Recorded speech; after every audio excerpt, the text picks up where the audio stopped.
Hi everyone! Welcome to my channel. I'm your host. Today we will be reading The Cursed Hairbrush from our Scary Story collection.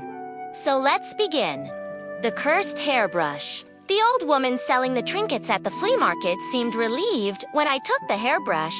She practically shoved it into my hands and then hurried off before I could even pay her. It was an antique silver hairbrush with pretty floral engravings. And although I wasn't interested in such things, my roommate Nora was.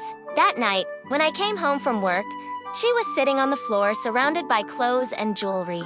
The second she saw me, she grabbed the hairbrush and started making tiny, exaggerated movements like she was conducting an orchestra. "Oh, look at this," she said dreamily. "It has a little pouch." She brushed her hair with it for a moment before placing it on the dresser next to the full-length mirror. I was exhausted, so I just went straight to the bathroom to take a shower and get into bed without even bothering to turn on the lights. The next morning, I woke up with my hair in a huge tangle. Of course, I used the new hairbrush to try and fix it, but that only made it worse. Then I noticed I had several long, thin scratch marks on my neck. "Nora," I called. "When did I get these?" She came out of her room with a hairbrush in hand and inspected my skin.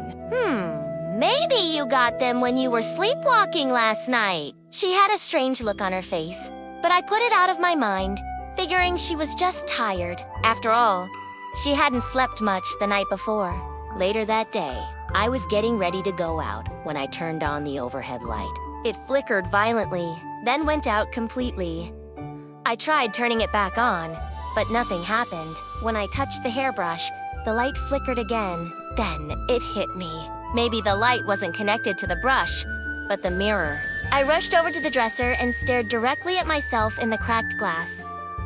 My reflection didn't follow my movements. It just stared back with an eerie smile. I backed away slowly, afraid, yet somehow compelled to keep looking. When I finally tore my eyes away, my reflection was gone.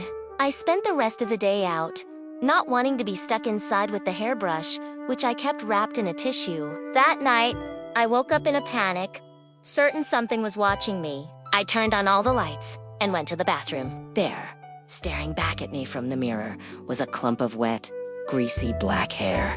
Over the next few days, strange things continued to happen. Sometimes the lights would flicker when I brushed my hair. Other times, the phone in my hand would start recording by itself.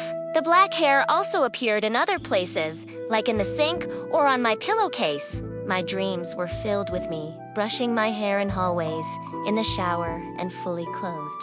One time, I was brushing my hair while sitting on a toilet. I woke up just as I was plunging the brush into the bowl. Of course, I wanted to get rid of the cursed object. I threw it away, but it turned up on my doorstep the next day. I burned it, but it reappeared in my closet. And that's when I knew I had to get rid of it for good. I didn't want to take any chances, so I decided to bury it. As I drove out of town, I could have sworn I heard whispering voices behind me. I didn't dare turn around, though. I found an old cemetery and parked my car. There was an empty plot under a broken headstone that read, "Anonymous, 1893, 1974. I dug a hole and buried the hairbrush. Then I came back home. To my surprise, Nora was waiting for me. Her eyes were redrimmed and puffy. "Where have you been?" I asked. "And why are you crying?" She looked down at her lap and whispered, "I think I broke the curse." "What do you mean?" She suddenly looked up, her eyes wide and panicked. "Don't come any closer." She dropped the hairbrush and backed away slowly. "Don't come any closer," she whispered again, then ran into her room and locked the door. I heard the hairbrush hit the floor, then a loud crash. I stood outside the closed door for a moment, debating whether I should break in. But when I heard sobbing, I couldn't help myself. I opened the door and found Nora curled up on the floor. In her hands was a clump of wet, black hair. She was brushing it with my hairbrush. "Nora," I breathed. She looked up, startled, then dropped the brush. "You have to get rid of it," she whispered urgently. "It won't stop growing. It won't stop growing." And that's when I realized the whispering voices I heard in the car were hers. She had been trying to warn me. I don't know if the hairbrush is really gone, but every time I hear brushing sounds behind me, I don't turn around. Just in case.